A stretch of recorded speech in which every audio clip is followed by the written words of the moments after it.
வியாதி வரக்கூடிய ஒரு வயதா? முந்தையெல்லாம் 60 என்பதுதான் வியாதி வரக்கூடிய ஒரு வயதாக சொல்வார்கள். ஆனால் இன்னைக்கு 40 ஆனாலே கண்டிப்பாக மெடிக்கல் செக்அப், கண்டிப்பாக வாக்கிங் எல்லாமே செய்யணும். என்ன காரணம் என்று சொன்னால், நாம் ஒரே வார்த்தை சொல்லிவிடுவோம், நமக்கு எக்ஸசைஸ் இல்லை. எக்ஸசைஸ் மாத்திரமல்ல, நாம சாப்பிடக்கூடிய சாப்பாடு நம்முடைய சரீரத்துக்குள்ளே ஒரு வியாதியை கொண்டு வருகிறது, ஒரு சுகரை கொண்டு வருகிறது. நம்முடைய பாடிக்கு ஒரு கெப்பாசிட்டி இருக்கிறது. அந்த பாடியோட கெப்பாசிட்டியை தாண்டி இந்த சாப்பாடு உள்ளே போகிறது. அதனால எந்த விதமான சுரப்பிகளையும் வேலை செய்ய விடாமல் இந்த சாப்பாடு தடுக்கிறது. கவனித்துக் கொள்ளுங்கள், இந்த சாப்பாடை கொடுக்கிறவர்கள் இவர்கள். அந்த சாப்பாட்டினால் வரக்கூடிய வியாதி வந்தால் அதுக்கு தேவையான மருந்தையும் கொடுக்கிறவர்கள் இவர்கள். நீங்க இன்னைக்கு இந்தியால ஒரு கடையில போய் வாங்கக்கூடிய மெடிசன் வாங்கினா கூட இதனுடைய அதிகாரம் எங்க இருக்குன்னு பாத்தீங்கன்னா இலுமினாட்டிஸ் கையில தான் இருக்கு. முழு மெடிசனை தயாரிக்கிறவங்க அவங்க தான் கொடுக்கறாங்க. நல்லா கவனிச்சுக்கணும். இன்னும் உங்களுக்கு புரியும்படி சொல்ல வேண்டும் என்றால், எத்தனை வியாதிகள் வருகிறது, எத்தனையோ டெங்கு வருகிறது, எத்தனையோ பறவை காய்ச்சல் வருகிறது, எல்லாமே இந்தியாலையும் ஆப்பிரிக்காலையும் மட்டும் வருகிறது. ஒன்று கூட அமெரிக்கால யூரோப்லயும் வர்றதே கிடையாது. எந்த வியாதியும் அந்த பக்கம் வர்றதில்லையே. ஏன்? இவர்கள் ஒரு கிருமியை தயாரித்து அதை நம்ம போன்ற நாடுகள்ல செலுத்தி அவர்கள் அதை ஆராய்ச்சி பண்ணுகிறார்கள், மக்கள் தொகையை குறைக்கிறார்கள். கடைசியாக என்ன செய்யறாங்க? அதுக்கு அவங்களே ஒரு மருந்து கண்டுபிடிக்கிறாங்க, கொடுத்து நம்ம கிட்ட வியாபாரம் பண்றாங்க, நம்ம கிட்ட என்ன செய்யறாங்க? பணத்தை சம்பாதிக்கிறாங்க. தினகரன் பேப்பர்ல வந்ததான ஒரு செய்தி, ஒரு வருஷத்துக்கு 4.5 கோடி இந்தியர்கள் ஏழைகளாக மாறிக்கொண்டிருக்கிறார்கள். எதனால தெரியுமா? மருந்துனால மட்டும். ஹாஸ்பிட்டல்ஸ் அதிகமாயிருச்சு, அதிகமாக மெடிக்கல் ஷாப்ஸ் அதிகமாயிருச்சு, அதிகமா பிள்ளைகளை நாம டாக்டர்ஸ்க்கு படிக்க வைக்கிறோம். என்ன காரணம்? நம்ம டாக்டர்ஸ்க்கு படிச்சா நல்ல ஃபியூச்சர். அப்படின்னா என்ன அர்த்தம்? நல்ல வியாதி வரும்னு அர்த்தம். அவர்கள் எப்படி செய்கிறார்கள் என்று சொன்னால், முழு உலகத்தையும் தங்கள் கண்ட்ரோலுக்கு கீழே கொண்டு போய் விட்டார்கள்.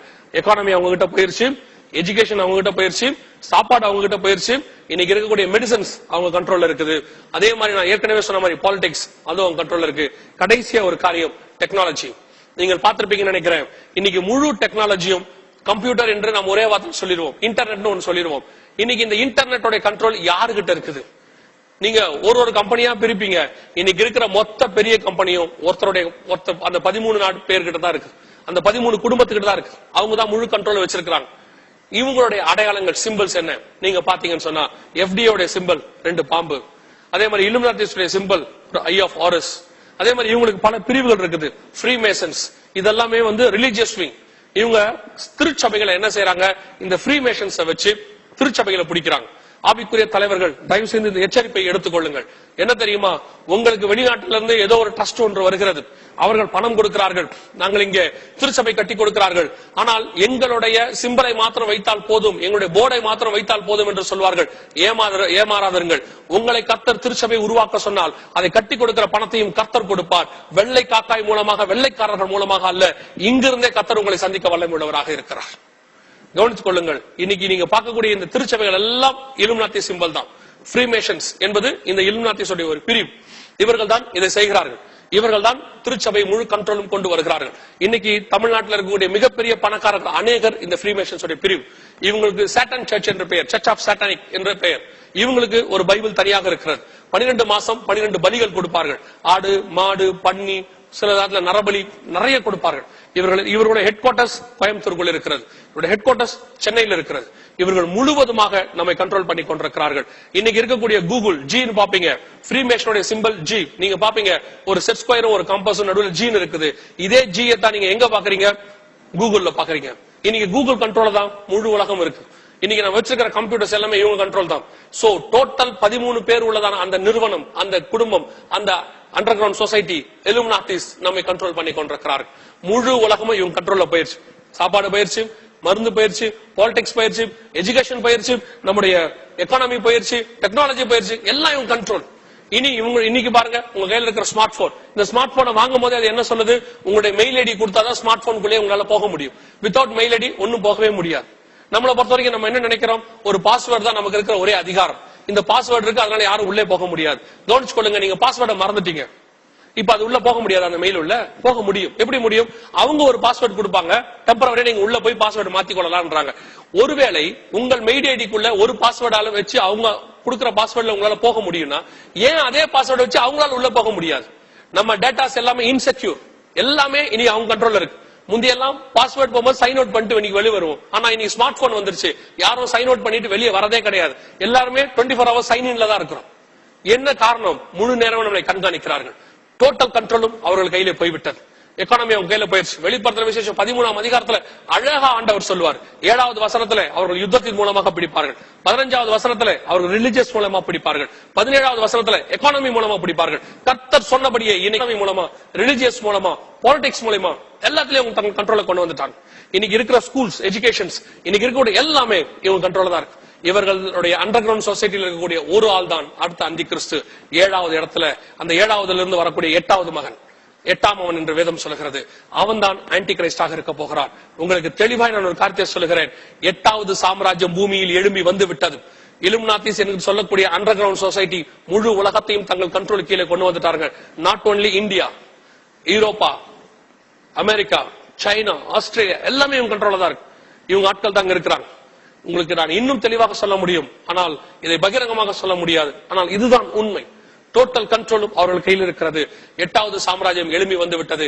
அதிலிருந்து ஒரு ஆள் உலகத்தை பிடிக்க வேண்டும்.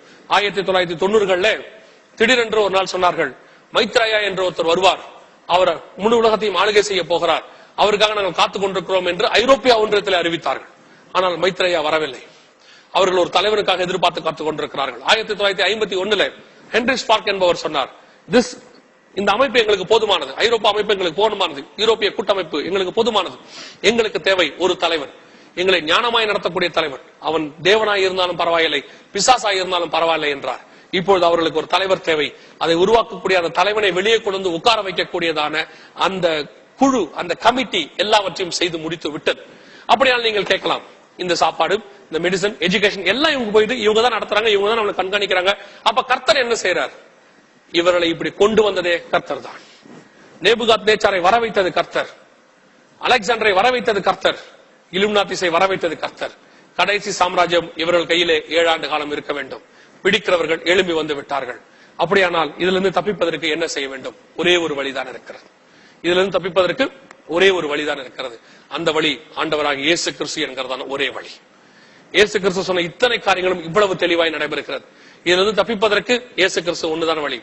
வருக வந்துருச்சு, கைவிடப்பட்டுட்டீங்கன்னா சிலர் போதிக்கிறார்கள், நாங்கள் அந்த காலத்துல ரத்த சாட்சியாய் மரிக்க போகிறோம், அப்படி செய்வோம், இப்படி செய்வோம். கவனித்துக் கொள்ளுங்கள், இவ்வளவு விஸ்தாரமாக பரிசுத்த ஆவியானவர், திருச்சபை, வேதாகமம், மெய்ப்பர்கள் இருக்கிற இந்த காலகட்டத்திலேயே நம்மால் ஒழுங்காய் வாழ முடியவில்லை, கைவிடப்படுவோமானால் வருகைக்கு பின்னால் இந்த இலுமினாட்டிஸ் திருச்சபையை ஒழித்து விடுவார்கள். மெய்ப்பர்கள், நல்ல மெய்ப்பர்கள் எல்லாம் வருகையில போய் விடுவார்கள். அதுக்கப்புறம் இருக்கிறவர்கள் கள்ள மெய்ப்பர்கள்.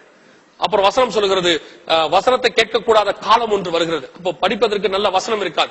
இப்பயே இவங்க என்ன பண்ணிட்டாங்க, இங்கிலீஷ் பைபிள்ல எல்லாத்திலயும் முக்கியமான வசனங்கள் எல்லாத்தையும் எடுத்துட்டாங்க. NKJV இருந்து கூட எடுத்துட்டாங்களாமா, ESV இல்ல. பாதி மனுஷகுமாரன் உலகத்தை ரட்சிக்க வந்தார் என்ற வசனமே எடுக்கப்பட்டாகிவிட்டது. கெட்டு போனதை ரட்சிக்க வந்தார் என்ற வசனம் எடுத்தாச்சு. பல வசனங்கள் நீக்கப்பட்டாகிவிட்டது. வசனத்தை கேட்கக்கூடாத காலம் வரும். வசனத்துக்கு பஞ்சம் உண்டாகிற காலம் வந்துருச்சு. இங்கிலீஷ் வெர்ஷன்ஸ்ல most of the versions are corrupted. Tamil வெர்ஷன்ஸ்ல பழைய வெர்ஷன் மட்டும் தான் சரியா இருக்கு. சோ கர்த்தர் சொன்னபடி எல்லாம் தெளிவாய் வந்து விட்டது. அன்னைக்கு வருகைக்கு பின்னால நல்ல சபை இருக்காது, உண்மையான மெய்ப்பர்கள் இருக்க மாட்டாங்க, கள்ள தீர்க்கதரிசிகள் இருப்பாங்க. அதே வேளையில வசனம் கேட்கக்கூடாத காலம் வரும். இந்த காலத்திலே ஒழுங்கா இருக்க முடியாது நம்மளால, அந்த காலத்துல இருக்கிறது கஷ்டம். ஆனபடினாலே நல்லா கவனித்துக் கொள்ளுங்கள், இந்த வருகையில போவதற்கு ஆண்டவர் உங்களுக்கு போதுமான அளவுக்கு வாய்ப்பு கொடுத்து விட்டார். இனி காலம் செல்லாது. எல்லாத்தையும் ஆண்டவர் இன்னைக்கு வெளியரங்கமாக்கி இருக்கிறார். வெளியரங்கமாகாத ரகசியம் ஒன்றுமில்லை. 8வது சாம்ராஜ்யம், அந்தி கிறிஸ்துவை உருவாக்க வேண்டிய சாம்ராஜ்யம், 7லிருந்து உருவாக்க வேண்டிய சாம்ராஜ்யம், போப்பின் சாம்ராஜ்யத்திலிருந்து உருவாக்கி வந்தான இலுமினாட்டிஸ் ரெடியாகி விட்டார்கள். The lost kings are ready now. இதிலிருந்து தப்பிக்க நீங்கள் ஒன்றே ஒரு செய்ய வேண்டும், அதான் ஆண்டவராக இயேசு கிறிஸ்து. ஆண்டவராக இயேசு கிறிஸ்துவை நீங்கள் ஏற்றுக்கொண்டு அவருடைய ரத்தத்தினாலே பாவ மன்னிப்பை பெற்றுக்கொண்டு, அந்த பாவ மன்னிப்பு நிச்சயத்தை பெற்றுக்கொண்டு, அதோடு கூட பிதா, குமாரன், பரிசுத்தாவின் நாமத்தினாலே தண்ணீரிலே மூழ்கி ஞானஸ்நானத்தை எடுத்து, அதுவும் நீங்கள் ஞானம் வந்த பிறகு எடுத்திருக்க வேண்டும், எடுத்து பரிசுத்தாவின் அபிஷேகத்தை பெற்றுக்கொண்டு ஒரு ஆவிக்குரிய ஐக்கியத்திலே உங்களை இணைத்துக் கொள்ளும் பொழுது வரப்போகிற அழிவிற்கு, வரப்போகிற ஆபத்திற்கு, உங்களை சூழ்ந்திருக்கிற ஆபத்திற்கு தப்பித்துக் கொள்வதற்கு அது ஒன்றுதான் வழி. ஆண்டவராக இயேசு கிறிஸ்து வரப்போகிறார். ஆபத்துகள் முழுவதும் நம்மை சூழ்ந்து விட்டது. இனி காலம் செல்லாது. உங்களை கண்காணிக்கிற செல்போன் உங்கள் கையில் இருக்கிறது. உங்களை கண்காணிக்கிறதான எல்லா காரியங்களும் உங்கள் கைக்கு வந்துருச்சு. நம்முடைய ஆண்டவர் வெகு சீக்கிரத்திலே வரப்போகிறார். இந்த எச்சரிப்பை உங்களுக்கு கொடுக்க வேண்டும் என்று கர்த்தர் விரும்பினார். அந்த எச்சரிப்பை கொடுத்திருக்கிறார்.